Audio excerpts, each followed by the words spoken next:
Good morning. Welcome back to Breakfast Television. It's a pretty decent start to your morning, but things are definitely getting busier and busier. And we're looking at a problem right now over on the westbound 401 approaching McCowan in the express, where we do have a left lane blocked off because of a collision.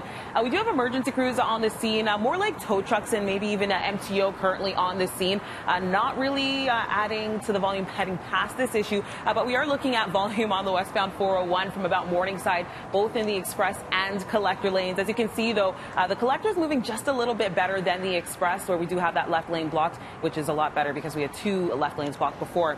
Outside of that, we have a problem over on the eastbound 401 ramp to the northbound 427, where we do have this left lane on the ramp blocked off, all because of a stalled vehicle. Only delays on the ramp. Outside of that, though, we're looking at delays on the eastbound 401 from Mississauga Road to Mavis. Also slow on the eastbound 401 approaching Dixie in the collectors, and then things do open up as you head towards that ramp. That's a look at what we have going on for your roads. It's quite busy already. Now we're going to send things out to Frankie, who has a little friend. Yeah, this is Twiggy. This is Twiggy number 10. Twiggy's very famous. Pretty soon you're going to see Twiggy and also what makes Twiggy so famous. We're at the boat show this morning. Yeah, the man-made lake right behind me here. Not a lot of open water out there this morning. The reason for that, of course, it's definitely a cold morning in the city of Toronto and cold really across the province. We had that snow that moved through the weekend that brought a record-breaking snowfall on Saturday here in Toronto. Now, the backside of that dragging in some Arctic air, and with that, a cold morning. Right now, we have current conditions outdoors sitting right around minus 14 to minus 15.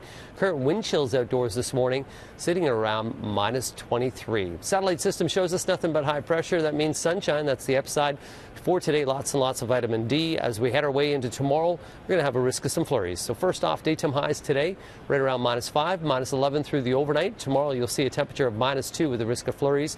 Plus 1 and sunshine on Wednesday. That's the best day of the week. A little bit of cloud cover through Thursday. Then Friday, Saturday, and Sunday we'll see temperatures around 2 to 3 degrees, with even a little bit of a risk of a rain snow mix. Once again for today, daytime highs minus 5.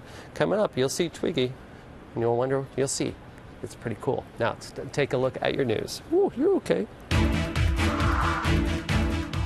Thank you, Frankie. 6:32 right now. We've got a week of rotating strikes by Ontario's teachers' unions. It all begins today, where the Elementary Teachers Federation of Ontario, they're going to be on the picket lines this morning at 3 boards, including here in Toronto. 115 has got to go. Hey, hey. ETFO holding strikes today in Toronto, York Region, and Ottawa Carleton. This is the first day that the elementary teachers are hitting the picket lines. The union says the lack of progress at the bargaining table left them with no choice but to hold rotating strikes. Some of the big issues here include classroom sizes, resources for special needs students, the kindergarten program, and fair compensation. The rotating strikes will continue all week long. Go to our website for specifics, citynews.ca. Of course, we'll continue our team coverage of this throughout the morning. Now, it's going to be days of digging out for many residents in many parts of Newfoundland after a meter of snow falling in some parts over the weekend. Look at this. Howling winds, tons of snow. A lot of people met with that at their front doors. A state of emergency in place yet again today in St. John's, where the capital got another 10 to 15 centimeters overnight. Now, the military has been deployed to help dig people out. Hundreds of troops are expected to be on the ground today at the request of the federal government.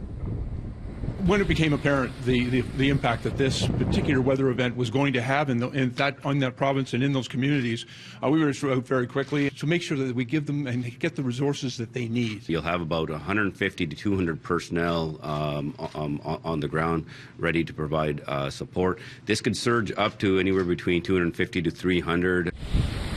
The state of emergency means that only essential vehicles, including plows, are allowed to use the roads, so people can't get out for food or other supplies, including getting their prescriptions filled.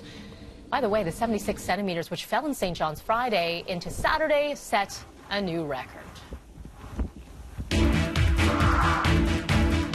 In world news, police in Honolulu mourning 2 of their own shot to death by a suspect facing eviction. Police responding to a stabbing yesterday afternoon at a home near Waikiki Beach, arriving to find a victim who was taken to hospital. When officers approached the house, the suspect opened fire, the house then going up in flames, spreading to 5 neighboring homes. The officers killed young veterans of the force, Tiffany Enriquez and Kalili Kalama. The suspect has been identified as 69-year-old Jerry Hannell. Police say he stabbed his landlord. Hannell and 2 women are still unaccounted for. Remains found at the scene have yet to be identified.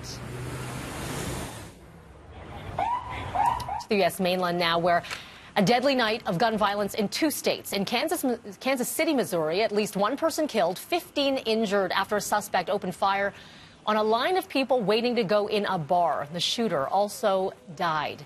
Now, police are still investigating the motive here.